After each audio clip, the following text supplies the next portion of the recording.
Bienvenue sur ce podcast de prédication proposé par l'Église protestante unie de Bois-Colombes. Un espace où l'écriture devient une parole au cœur de nos vies. On vous souhaite une belle écoute. Nous allons lire deux textes bibliques. Le premier est long.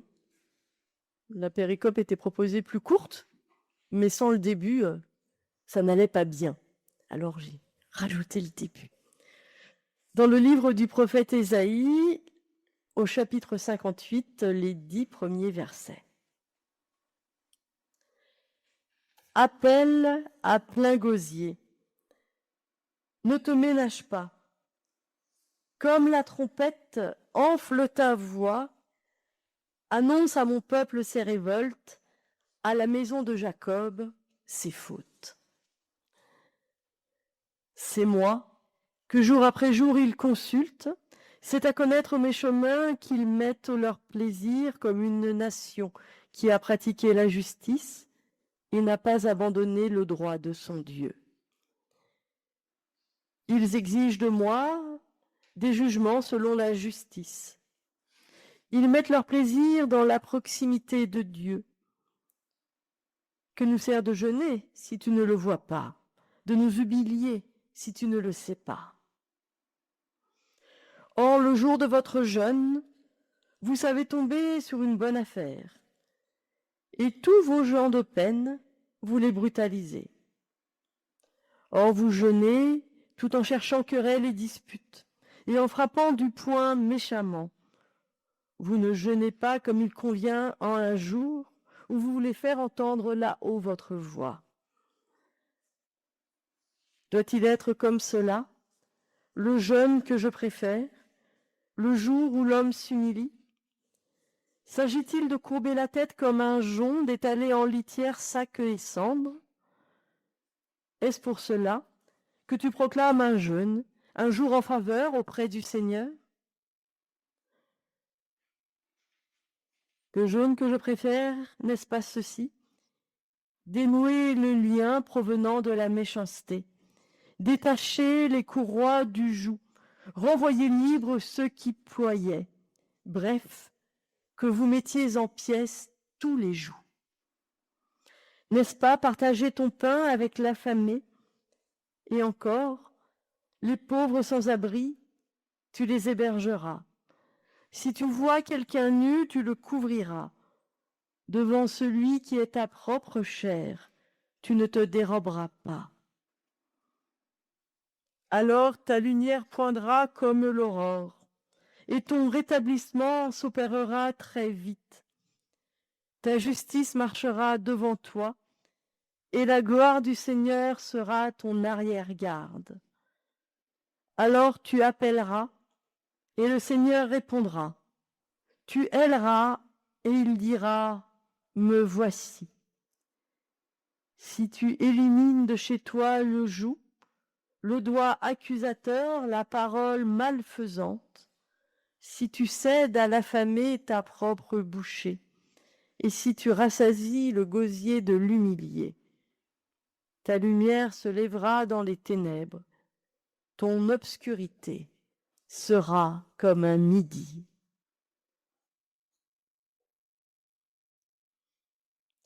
L'évangile est chez Matthieu. Il est beaucoup plus court, au chapitre 5, les versets 13 à 16. Vous êtes le sel de la terre. Si le sel perd sa saveur, comment redeviendra-t-il du sel? Il ne vaut plus rien. On le jette dehors, il est foulé aux pieds par les hommes. Vous êtes la lumière du monde. Une ville située sur une hauteur ne peut être cachée. Quand on allume une lampe, ce n'est pas pour la mettre sous le boisseau, mais sur son support, et elle brille pour tous ceux qui sont dans la maison. De même, que votre lumière brille aux yeux des hommes, pour qu'en voyant vos bonnes actions, ils rendent gloire à votre Père qui est aux cieux.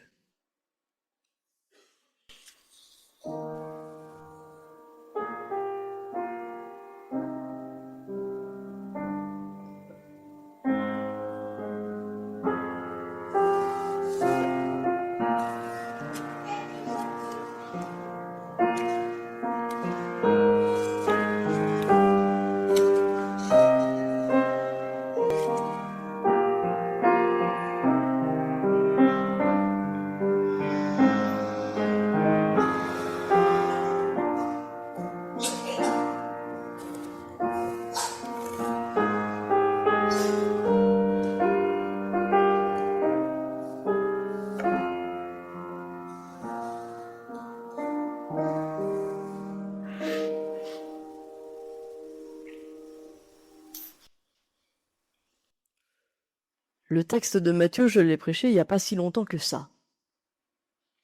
Et puis vous imaginez bien qu'un texte d'Ésaïe comme celui-là, on y va quoi. On y plonge. En tout cas, moi j'y plonge. Le jeûne aujourd'hui est à la mode. Or, pour des raisons de santé, pour des raisons de bien-être, parfois pour des raisons plus spirituelles, le jeûne revient en force ces dernières années. Et on a tous et toutes, je crois, dans notre entourage, des personnes qui se passent de nourriture pendant quelques jours ou quelques semaines, ou d'autres qui pratiquent des micro-jeûnes journaliers. Ça, c'est si on parle de nourriture. Mais il y a aussi, dans les temps qui courent, le mois de janvier sans alcool, le mois de février sans réseaux sociaux, je ne sais pas ce qu'on va inventer pour le mois de mars. Bon, voilà. Et d'ailleurs, sur ces réseaux sociaux, justement, fleurissent des vidéos adressées aux plus jeunes d'entre nous sur l'importance de pratiquer un jeûne pendant le temps de carême. Dans tous les cas, il est question d'une reprise en main de sa vie, de son corps ou de sa spiritualité. Dans tous les cas, il est question de quelque chose que nous contrôlons ou sur laquelle nous pouvons exercer une certaine puissance. Nous nous découvrons ou nous nous redécouvrons puissants parce que nous arrivons à nous passer, à nous priver de quelque chose. Et ça se voit quand on jeûne. Toujours, c'est toujours visible. Et qu'on en rajoute ou non pour le faire savoir, ça se voit et ça se dit. Le jeûne comme privation au bénéfice de notre personne est à la mode du monde. Et il n'est pas anodin, je crois, que les dirigeants aux politiques expansionnistes fassent savoir au monde entier qu'ils ne consomment jamais d'alcool, ou alors qu'ils se passent allègrement de nourriture de fête et qu'ils pratiquent du sport et tout ce que vous voulez. Notre société fait du contrôle sur notre vie un garant, une garantie d'être un bon, une bonne leader dans ce monde. Leader qui pourra diriger, conduire sainement une entreprise, un pays. Ça, c'est la mode du monde. Mais ce n'est pas la mode de Dieu. Et ça fait quelques 2500 ans, à réentendre le prophète Ésaïe, qu'il vient nous le dire. Et encore, je suis gentille, en m'arrêtant à Ésaïe, on pourrait remonter plus loin avec Amos et Osée, mais bon, voilà. Dieu n'a que faire des jeûnes qui sont auto-centrés. Il dénonce ce que nous vivons encore aujourd'hui. Il suffit de suivre les actualités pour s'en convaincre. Jeûner et s'enrichir, jeûner et violenter, jeûner et créer la division. Ce qui est dénoncé par Dieu, ce n'est pas le jeûne en lui-même, mais c'est son détournement. Parce qu'à l'origine, jeûner, c'est proclamer un jour de vie pour Dieu.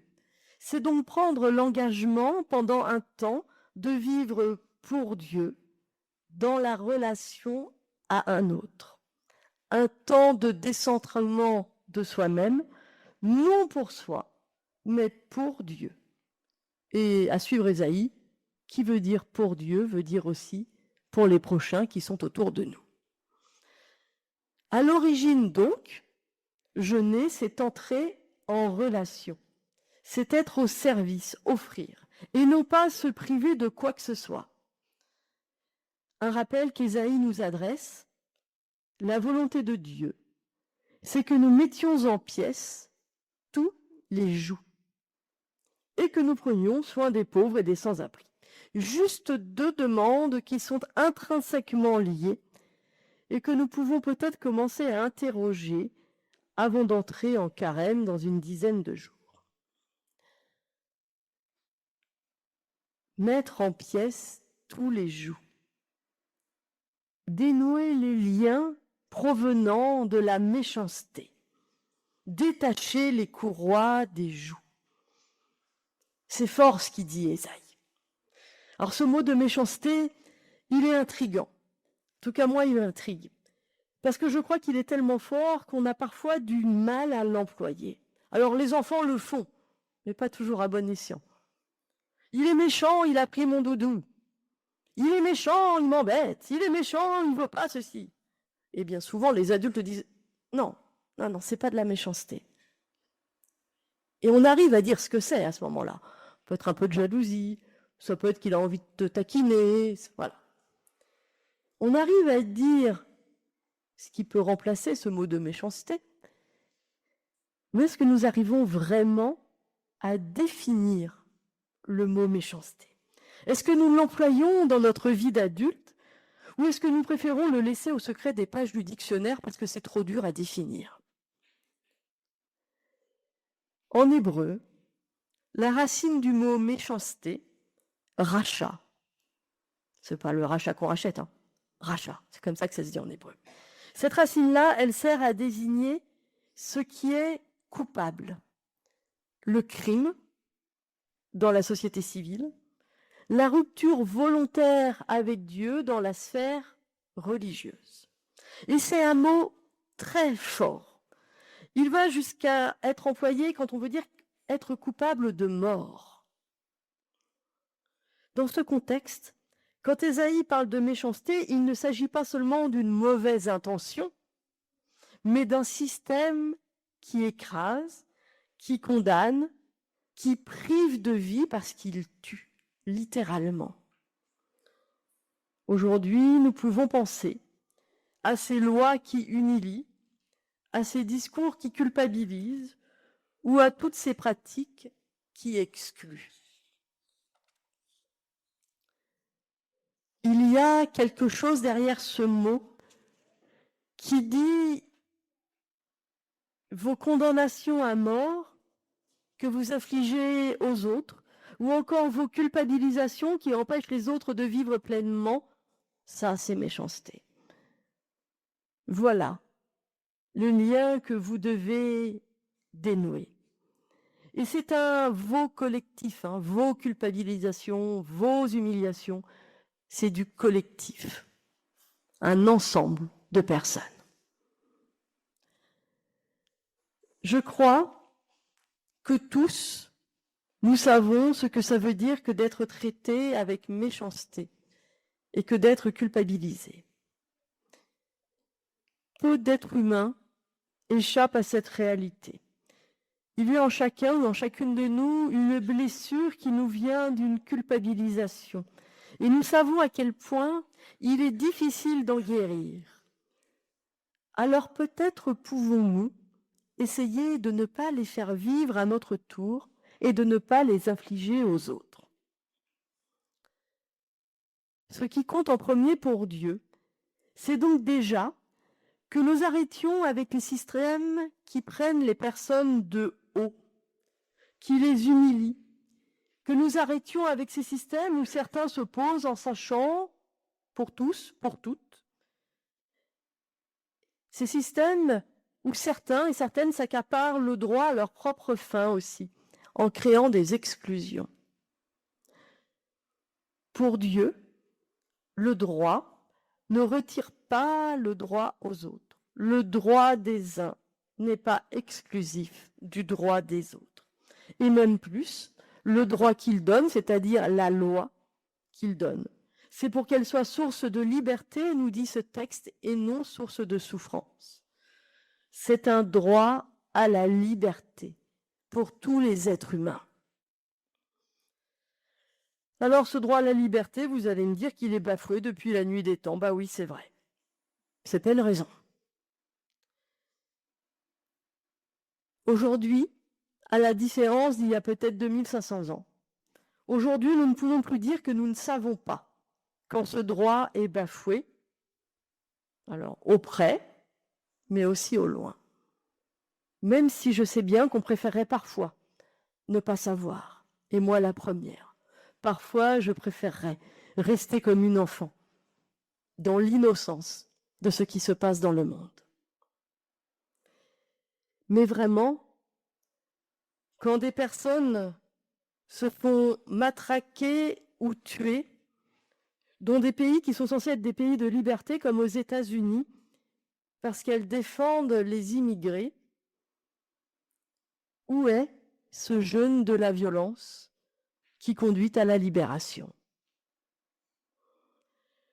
Quand en France, nos préfectures bloquent les demandes, n'ouvrent même plus les mails, ne répondent plus à rien, font perdre des droits à des personnes qui étaient légalement en France, en les plongeant dans l'illégalité de notre société. Où est ce jeûne qui conduit à briser les joues et auquel Dieu nous appelle? On pourrait les multiplier, les exemples. À la suite du prophète Ésaïe, à l'appel de Dieu, il y a des choses à dénoncer sereinement, sans donner des solutions toutes faites, sans des yaka faucons, ça marche pas, ça jamais, mais en rappelant que les humains ne sont pas faits pour les jougs, quels qu'ils soient, mais pour la liberté, et que pour Dieu, cette liberté est pour tous et pour toutes. Ce n'est pas simple de le faire sereinement, sans céder parfois à la colère qui peut conduire à la violence. Et pourtant, c'est bien comme ça qu'on sera le plus fort. Mettez en pièces tous les jours, nous demande Dieu, mais sereinement. Il faut de la confiance en Dieu pour y arriver. Il faut de ce qu'on appelle de la foi, c'est-à-dire de la relation. Et c'est bien parce que Dieu nous a d'abord libérés nous-mêmes que nous pouvons oser briser les chaînes des autres. La foi, je le crois profondément, n'est pas une fuite, mais c'est une force pour agir. C'est parce que nous avons expérimenté cette liberté offerte par Dieu que nous pouvons l'offrir. C'est parce que Dieu est là pour nous que nous pouvons y arriver. Alors, en premier, pour mettre en pièces les joues, prenons le temps de reconnaître ces moments où la présence de Dieu nous accompagne dans nos vies. Quand sommes-nous bien avec lui? Parce que c'est en nous ancrant dans ces moments, dans cette présence, que nous pourrons faire un pas de plus avec Dieu et nous demander ce que nous pouvons mettre de côté pour répondre à son appel. Est-ce l'orgueil, le désir d'être plus grand ou plus grande que les autres, le souci de la comparaison? Qu'est-ce que dans notre jeûne, nous pouvons laisser consciemment de côté? Nos replis sur nous-mêmes, nos exclusions? Si nous apprenions à jeûner de ce qui nous fait du mal, pas seulement de ce qui fait mal à l'autre, mais ce qui nous fait du mal à nous aussi dans notre relation à Dieu, ce qui nous retient captifs dans le mauvais sens du terme, un peu luthérien ça. Le jeûne en Ésaïe, comme en protestantisme, c'est quelque chose comme nous priver de cette part de nous-mêmes pour nous-mêmes, de cette part de nous-mêmes qui nous replie sur nous-mêmes. Envisager comme cela, ça change la perspective du jeûne. Se départir volontairement de ce qui détruit nos relations. Car à la lecture du texte d'Ésaïe, il est juste d'abord question de laisser ce qui coûte, ce qui blesse la relation. Il n'est pas tout de suite question de se priver de quelque chose de bénéfique, pas d'abord une privation, mais du partage dans le vécu. Et c'est important. C'est important parce que peut-être que de briser les liens de la servitude, ça nous semble trop politique ou trop difficile. Mais Dieu donne des exemples très concrets, très simples, très quotidiens du partage. L'affamé est prisonnier de sa faim. La nourriture que nous avons, elle se partage. Le sans-abri est prisonnier de la rue. Les portes de nos maisons, elles peuvent s'ouvrir. Il n'est pas question de se priver de nourriture ou de renoncer à sa maison, mais juste de partager. Jeûner, c'est d'abord retisser du lien et c'est apprendre à multiplier ce que nous avons. Et c'est vrai tout de même que parfois ça va nous demander peut-être de renoncer à des choses qui nous sont bonnes, mais dont en fait nous ne manquons pas. Oui, parfois dans le jeûne, il y a une privation matérielle qui est comme une conséquence de notre engagement, comme une conséquence de notre foi. Et il nous arrive de laisser notre repas à l'affamé, parce que nous n'avons pas faim tous les jours. Et là encore, c'est pour l'offrir notre repas que nous nous en privons, et non pas pour ne pas le faire exister, ce repas. Ce n'est pas pour nous, mais pour un autre. Et c'est dans ce mouvement vers l'autre, dans ce partage, que Dieu se révèle. Et s'il se révèle ainsi, ce n'est pas parce que nous aurions enfin trouvé la bonne manière de faire, non. C'est parce qu'il est déjà là. Sa présence est première qui nous rend capables de la relation et du partage. Dieu n'est donc pas à chercher dans la solitude d'un effort et d'une privation, mais il se rencontre dans l'autre qui reçoit, qui est relevé, qui est libéré de sa culpabilité et qui est rassasié de vie. Dans le partage, nous pouvons entendre Dieu qui répond à notre attente et qui nous dit « Me voici ». Et quand Dieu se révèle à nous, quand nous vivons sa présence, alors tout change pour nous et autour de nous. Nous devenons nous aussi lumière pour les autres. Alors pas une lumière très mystique qui viendrait d'on ne sait où, mais une lumière aussi concrète qu'un dossier administratif qui s'est débloqué, qu'un enfant qui est mis en protection, qu'un sourire échangé, qu'une parole de vérité qui s'est dite. Une lumière dans la maison, dans nos maisons, comme dans l'Évangile selon Matthieu. Alors ces ténèbres du monde, aux prises avec la jalousie, le mépris, l'argent. Alors nos ténèbres personnelles, aux prises avec nos culpabilités et nos culpabilisations, nos lieux d'attachement qui parfois nous emprisonnent, notre surabondance cultivée. Toutes ces ténèbres perdent de leur pouvoir et elles deviennent moins fortes. Elles sont repoussées par le partage et la liberté qui s'invite dans nos vies. Elles sont mises en dehors de nos maisons parce que vos lumières de liberté, vos lumières de partage, vous les faites rayonner chez vous et chez d'autres.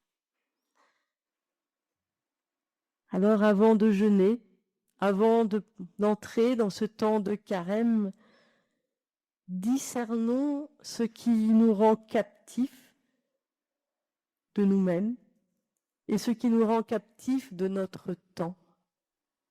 Et peut-être aussi ce qui rend notre temps captif. Ensemble, attachons-nous à délier les liens et à partager. Un petit lien par un petit lien. Inventons une nouvelle mode de jeûne qui soit au service de Dieu en étant au service de nos frères et de nos sœurs. Et faisons de ces temps de jeûne des temps de fête avec Dieu et avec les personnes que nous croiserons. Dieu libère, ensemble et pour les autres. Choisissons la vie. Amen.